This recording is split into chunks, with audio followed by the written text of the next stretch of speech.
بسم اللہ الرحمن الرحیم۔ السلام علیکم، میں ہوں محمد ارسلان اور آپ دیکھ رہے ہیں شان ٹی وی۔ آج لوگوں کو پاکستان سے بدظن کیا جا رہا ہے، پاکستان کے ہی نوجوانوں کو پاکستان کے ہی خلاف کیا جا رہا ہے۔ پاکستانی قوم کا دنیا میں امیج خراب کرنے کے لیے دشمن ممالک جو الفاظ استعمال کرتے ہیں، ہم خود ان کی باتوں میں آ جاتے ہیں۔ آج آپ کو یہ کہا جاتا ہے کہ پاکستان میں پانی کے کولر کے ساتھ گلاس کو باندھنا پڑتا ہے، گلاس تک پاکستان میں محفوظ نہیں، لیکن اس بات سے بے خبر رکھا جاتا ہے کہ راستے میں پانی کا کولر لگوایا بھی کسی مسلمان نے ہے، کسی پاکستانی نے ہی ثواب کی نیت سے لگوایا ہے۔ آپ کو یہ بات نہیں بتائی جاتی کہ یہ صدقہ کرنے والا بھی کوئی پاکستان کا ہی نوجوان ہے۔ آج آپ کو یہ کہا جاتا ہے کہ ایکسیڈنٹ میں زخمیوں کے بٹوے نکال لیے جاتے ہیں، ان کا سامان چرا لیا جاتا ہے، ان کے موبائل نکال لیے جاتے ہیں، لیکن اس بات کو کیوں چھپا لیا جاتا ہے کہ زخمیوں کو ہسپتال لے جانے والے اور ان کا علاج کروانے والے اور سینکڑوں کے حساب سے خون دینے والے بھی اسی ملک کے شہری ہیں اور وہ بھی مسلمان ہیں۔ پاکستان میں فری ہسپتال بنوانے والے بھی اسی ملک کے باشندے ہیں۔ آج آپ کو یہ کیوں نہیں بتایا جاتا؟ پاکستان اور مسلمانوں کا امیج خراب کرنے کے لیے یہ تو کہا جاتا ہے کہ یہاں مسجدوں سے جوتے چرا لیے جاتے ہیں، یہاں جوتے تک محفوظ نہیں، اللہ کے گھر محفوظ نہیں، لیکن یہ کیوں نہیں بتایا جاتا کہ اس مسجد کو بنانے والے بھی اللہ کے بندے ہیں، اس مسجد کو بنانے والے بھی مسلمان ہیں اور پاکستان کے ہی شہری ہیں، جو اپنی بہت کم آمدنی میں سے بھی اس مسجد کو بنانے میں حصہ ڈالتے ہیں۔ 5، 10، 20 سے لے کر لاکھوں روپے تک کے چیکس اس مسجد میں حصہ ڈالنے کے لیے لوگ دیتے ہیں۔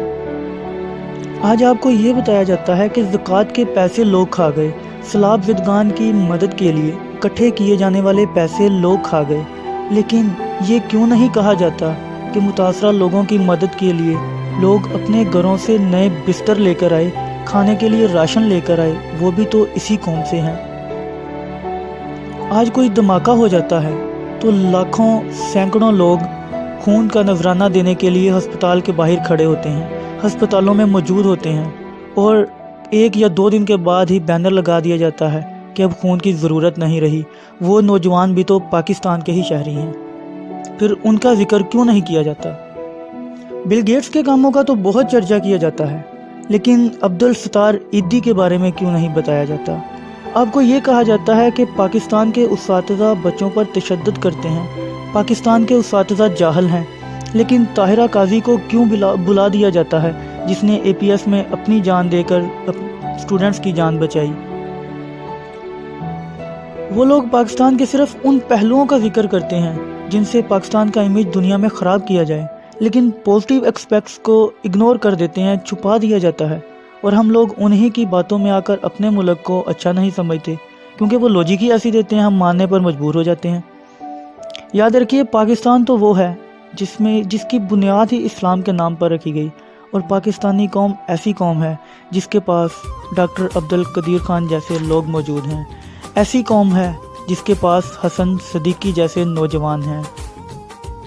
پاکستانی قوم ایسی قوم ہے جس کو نہ ڈرایا جا سکتا ہے، نہ جھکایا جا سکتا ہے، اور نہ ہی ہرایا جا سکتا ہے۔ ہمیں فخر ہے پاکستانی ہونے پر، ہمیں مان ہے پاکستان کے شہری ہونے پر، ہمیں مان ہے اپنے وطن پاکستان پر۔ اللہ پاکستان کو دشمن کی چالوں سے بچائے اور میرے وطن پر اپنا خاص کرم فرمائے، آمین۔ اگر ویڈیو اچھی لگے تو ہمارے چینل کو سبسکرائب کیجیے۔ اللہ حافظ۔